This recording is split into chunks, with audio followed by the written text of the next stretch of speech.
Hey everyone, and welcome. Today we'll be talking about the film Deadpool and Wolverine. Fun fact, Marvel Studios head honcho Kevin Feige was there at Hugh Jackman's original audition for Wolverine since he was a producer on X-Men.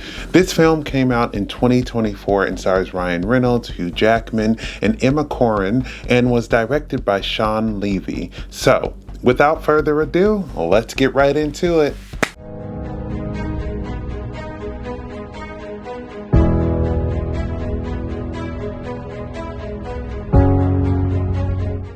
Deadpool and Wolverine sees Deadpool trying to save his timeline after the anchor being from his universe, Wolverine, has died, and TVA member Paradox wants to get rid of his timeline quickly.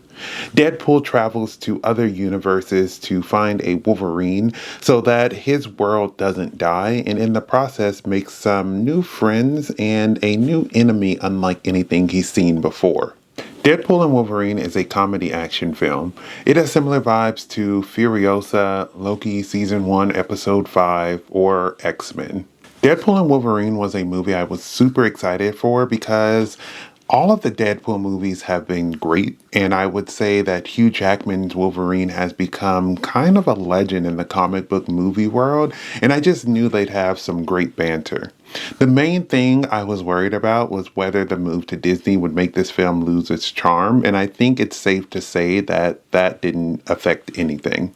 They managed to introduce Deadpool into the MCU and keep the character the way that we have come to love. Ryan Reynolds leads this movie as Deadpool, aka Wade Wilson, aka the Merc with a Mouth, but he is also one of the writers and producers of this film. After being rejected from nearly all teams, he is living a low-key life at the beginning of this film, which was hard for him until the TVA intervenes and shakes things up.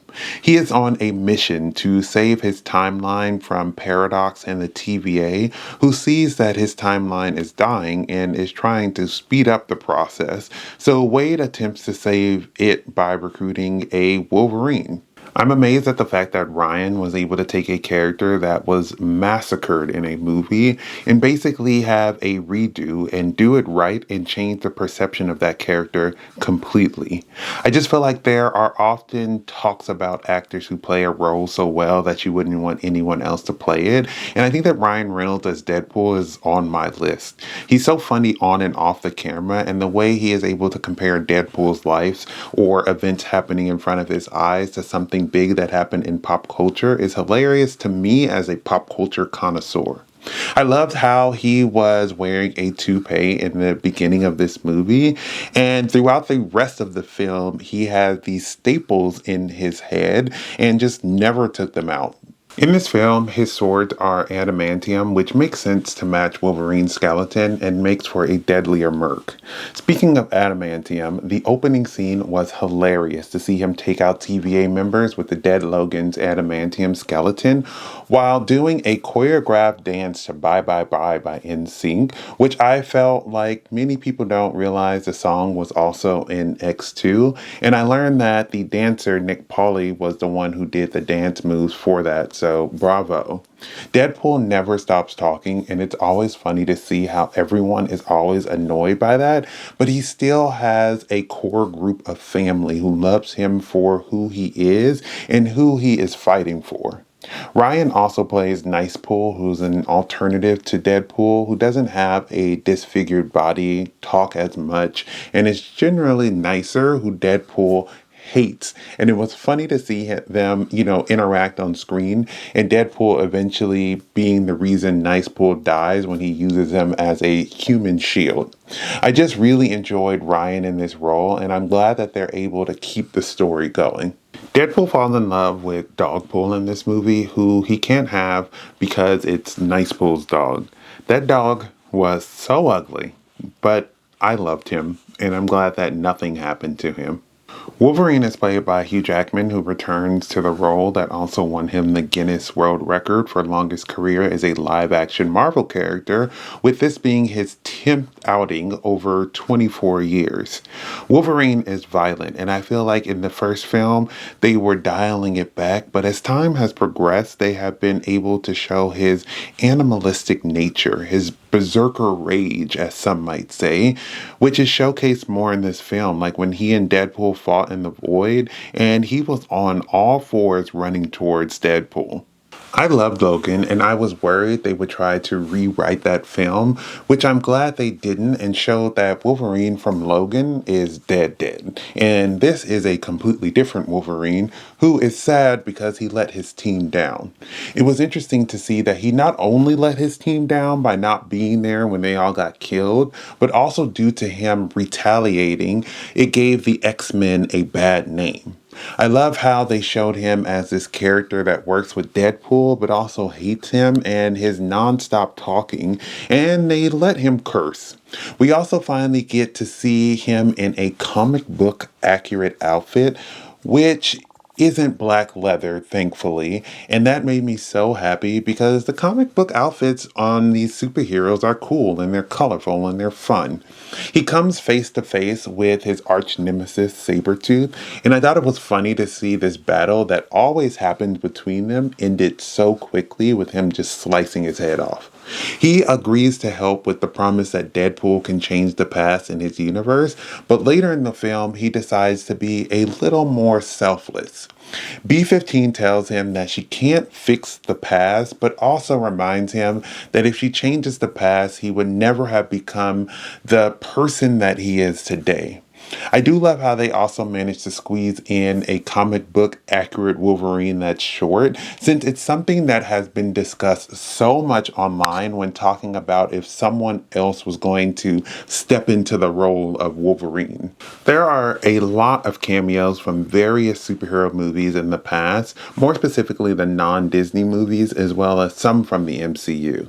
I felt like The Void was the perfect place to show these characters, especially since it's where it seems like they would have been since no one mentions them anymore, but I still think of them. Jennifer Gardner returned as Elektra, which was spoiled for me, but I still love to see her return because even though Elektra's movie is not the best, I used to enjoy watching that movie when I was younger. Wesley Snipes returns as Blade, and as a superhero lover and a lover of vampires, that movie was right up my alley. So I was so happy to see him return and also joke about him being the only Blade, considering the hell that the new Blade movie is currently going through. Channing Tatum plays Gambit, and if you're wondering if he played him before, the answer is no, because Taylor Kitsch played him in X-Men Origins Wolverine, but Channing intended to play him in his own franchise, and it was announced, but the production never really got off the ground, so him playing him was something that was years in the making. We see Pyro, who I must admit I used to quote a lot from X2 because there's a line in that movie where he says, "You know all the dangerous mutants you hear about on the news? Well, I'm the worst one." And I just thought that that line was really cool. In this film, he's a double agent for Paradox, which was interesting to see, and he's kind of the reason that Cassandra knows about killing these universes when she is able to read his mind, and then she just snaps his neck like it is a toothpick. X-23 comes back, and she is once again played by the brilliant Daphne Keane in this film, who we've only seen in Logan, which is one of the best comic book movies ever, and she is more grown now and going by Laura. I love how she is used as one of the ones to make Wolverine realize that yes, he has done bad stuff in his past, but he has an opportunity to be selfless in the present and help someone else out. Chris Evans returns in the role that first introduced me to him, which was the Human Torch from the Fantastic Four movies. And I love seeing his return in this movie alongside Ryan Reynolds, who is one of the few Marvel stars who has played another Marvel character. And it was hilarious how Deadpool thought he was playing Captain America. I feel like this portrayal of Human Torch lets him strip himself of like the perfect Captain America portrayal and just be the crazy Johnny Storm who unfortunately gets his skin ripped off by Cassandra. Henry Cavill makes a cameo as an alternate Wolverine, which is something I've seen discussed so much on the internet, with him either playing Wolverine or just being a part of the MCU. So it was nice to finally see him actually be in the MCU, even though I feel like we'll probably never see him in that role again, but it would be great to see him in something else. We see an array of X-Men film villains, the 20th Century Fox logo, Lady Deadpool played by Blake Lively, Cowboy Deadpool played by Matthew McConaughey, and a few others from the MCU. I love to see these cameos from past characters to kind of pay homage to them, considering a lot of these actors paved the way for what is now effectively the MCU. In the credits, they also show behind the scenes from some of these older Fox movies, which further showed how much they appreciated the ones that came before. Paradox is a member of the TVA played by Matthew McFadden, who wants to use a device he created called the Time Ripper to get rid of Wade's timeline quicker, which obviously doesn't go over well for Wade. He is an overachiever and is trying to prove that his way is the right way without the approval of his superiors, and he also wants Cassandra killed even though he doesn't understand the agreement she has with someone higher up in the TVA. His whole plan backfires when Cassandra attempts to use the Time Ripper to wipe out all the timelines except the Void, which wouldn't have been a problem if he just did his job as he was told. Matthew did a great job making you hate this character and also made me realize how messy the TVA still is. He introduces us to the term anchor beings that are needed on the timeline, and I do wonder if that will come into play again in later films. Cassandra Nova is played by Emma Corrin, and she is Professor X's twin, if you couldn't tell by the bald head. She has telekinetic and telepathic powers, and this might be the best live action display I've seen of someone with that power set being ruthless and powerful. She is a psycho, and she is very content being in the Void until she finds out Paradox is trying to get rid of her. She is one of those villains with a lot of minions, not because they think that she can do things for them, but mostly it's because they are scared of her. In the end, she tries to destroy the timelines with the Time Ripper in an attempt to only keep the Void, but is ultimately indirectly stopped by Wolverine and Deadpool.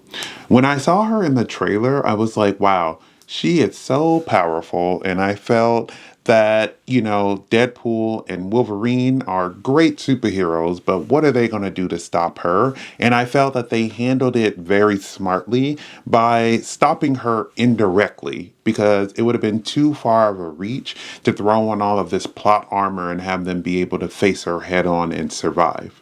I enjoyed how they also even put a helmet on her to dampen her powers, which is something that has been seen and talked about for years in X-Men media to block out a telepath's power, and recently it was used on X-Men 97 earlier this year. While I did love the character's portrayal, I do wish that we were given more of her backstory and how, she came to be, because she was an interesting villain. I would just love to spend more time with her. I have to mention Peter because Peter may not have any superpowers, but he is great and loved by all Deadpools across many different universes. And also B-15 loves him as well. Cheers to Peter, the real MVP. With the ability to heal and an R rating, I just knew that the fights were going to be great, and shocking to no one, I was correct. Deadpool has always been able to bridge the gap with fights that are intense but also will have you laughing, and they once again brought it to this film. Like, who else could use the skeleton of a dead Wolverine to fight many TVA henchmen while doing full choreography to Bye Bye Bye? We even get to see some cool use of powers and other fighting styles from Elektra, Blade, Gambit, and X-23. The fights were violent and fun, and they were greatly done. The soundtrack was full of iconic bangers, and I saw the track list before the release, and I was like, how do all of these songs fit into this movie? But they did a good job. Like Bye Bye Bye, Glamorous, I'm With You, and Like a Player, to name a few. The songs that they chose really helped elevate the film even more. My favorite part of this film was the writing overall. From the jokes to answering questions I had going into this film, I just thought they did a good job. Going into this movie, I was like, how would they possibly defeat someone as overpowered as Cassandra? How can you bring Wolverine back after that great send-off? Will this movie still break the fourth wall and be as vulgar with Disney taking over? Will it be funny, and etc.? I think they did a great job of answering my questions, at least, and still retaining the heart of Deadpool and making jokes about everything, including the MCU and superhero movies themselves, as well as other pop culture stuff going on. Even with all the cameos, the film didn't feel overstuffed, to me at least, and they let some characters get a little more time to shine. I love to see what fourth wall joke Deadpool is going to make, and there were so many that kept me laughing throughout the movie, from the Furiosa joke to the joke about Happy being an Avenger, and I just enjoyed them. I'm glad that they could still make a fantastic Deadpool movie, and I feel like they did something that's hard to do, which is make 3 movies that are great in one franchise. Deadpool and Wolverine is a fun, nostalgia-filled ride. You'll be on the edge of your seat with the action and laughing at all the jokes. I don't know what the future is for Deadpool, but all I know is that I enjoyed this movie and the ones that came before it.